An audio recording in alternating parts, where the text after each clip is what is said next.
Binitay ngayong araw ang isang Pinay sa Kuwait sa kasong pagpatay di mano sa anak ng kanyang amo noong 2007. Ikinagulat ito ng kanyang mga kaanak lalo na't hindi raw sila naabisuhan ng DFA o ng Department of Foreign Affairs kaugnay nito. Mismong ang Pinay pa raw ang tumawag sa kanyang pamilya ilang oras na lang bago siya bitayin. May report si Joseph Moro.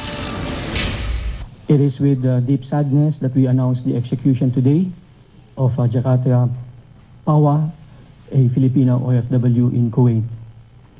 We extend our sincere condolences and sympathies to the family of Ms. Pawa. Ito ang malungkot na balitang hatid ng Department of Foreign Affairs kanina. Binitay ang OFW ni si Jakarta Pawa sa Kuwait dahil sa kasong pagpatay umano sa 22 anyos na anak ng kanyang amo noong 2007. Hindi na maiuwi ang labi ni Pawa dahil sa ilalim ng Islamic practice kailangang mailibing ito kaagad. Naghihinanakit naman ang mga kaanak ni Pawa sa Zamboanga City. Kung hindi pa raw sila tinawagan ng Pinay ilang oras bago siya bitayin, hindi pa nila malalaman ang nangyayari. Sabi niya sa akin, "Kuya, magpapalam na ako sa inyo." Sabi ko, "Ano yung klaseng palam?" Sabi niya, "Kuya, 8 o'clock in the morning sa quiet time, ako'y bibitayin na."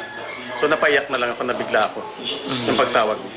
So huling pag-usap namin, 10 minutes to 1 na 1 o'clock dito sa atin, nabibitayin siya. 8 o'clock doon sa quiet. Sabi ko, "Nasaan ka na ta?" "Kuya, nasa execution room na po ako." Yun na, wala na. Ang buong akala raw ng pamilya Pawa maayos ang lagay ng OFW.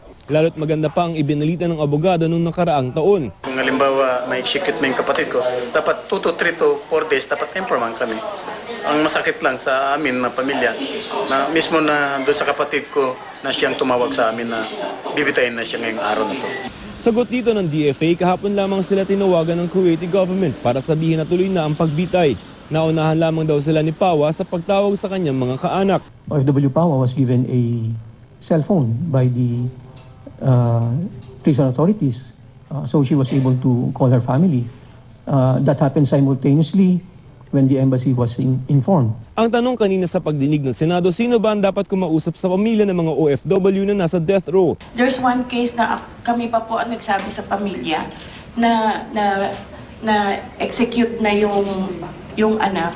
So, sana lang po may protocols na yung DFA, yung DOLE, especially dun sa handling po ng pamilya kasi baka nakafocus sa legal. Sabi ng kinatawan ng DFA sa pagdinig ng Senado, ang DFA Office of the Undersecretary for Migrant Workers Affairs ang may responsibilidad dito. In UMWA, we actually have a desk in charge of death penalty cases, and they're the ones coordinating with the next of kin. Give us an assurance that a working policy is in place, because it's kind of absurd to hear that the family of Ms. Pawa just learned about it. Taong 2008, sinintensyahan ng bitay si Pawa. Dumaan ang 3 administrasyon ng kanyang kaso mula sa Arroyo hanggang sa Duterte administration.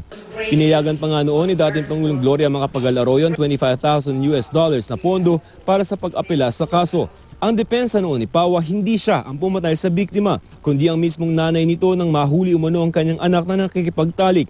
Pero taong 2010, pinagtibay ng Korte Suprema ng Kuwait ang parusa. Sa ilalim ng Sharia law na sinusunod sa Kuwait, mapapagaan lamang ang parusa kung may tanazul o letter of forgiveness mula sa malapit na kaanak ng biktima. Ayon sa DFA, ginawa daw naman nila ang lahat ng kanilang magagawa para maisalba ang buhay ni Pawa. Yun nga lamang, nagmatigas daw ang pamilya ng biktima ni Pawa na huwag itong bigyan ng tanazul o letter of forgiveness. That was the key, no? Maybe with the tanazul, the death sentence would have been commuted to life imprisonment or term imprisonment. Sa isang candlelighting ceremony, nagtipon-tipon ng ilang grupo para manawagan ng hustisya para kay Pawa. Ang grupong Migrante International ikinagulat ng anilay bigla ang pagbitay sa Pinay. Mistulang napabayaan daw ng ating gobyerno ang kaso. Lagi hong critical dito.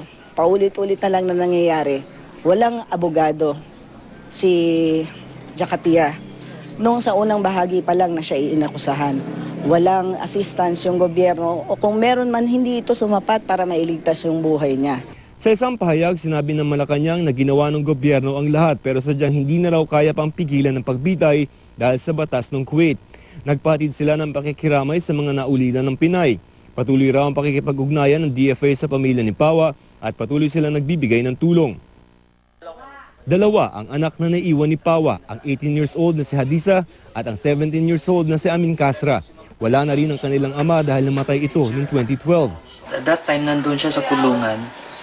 Nag-uusap naman kayo or hindi talaga? Hindi, opo. Minsan magtawag lang din po siya sa amin. Tapos, anong sinasabi niya sa inyo? Kamusta na po kami? Magkakabait daw kami. Ano mabuti? Full scholarship ang hinihingi ng pamilya Pawa para sa mga anak ng Pinay. Sabi rin ni Senator Cynthia Villar, dapat matiyak na may pagpatuloy ng mga bata ang kanilang pag-aaral at mabigyan ng OWA ng assistance ang pamilya ni Pawa, bagay na handa naman daw ipagkaloob ng OWA. Umaasa rin daw si Vice President Leni Robredo na makausap ang mga kaanak ng Pinay at mabigyan sila ng tulong. Nagbigay rin ng mensaheng pakikiramay ang Vice Presidente. Joseph Morong, GMA News.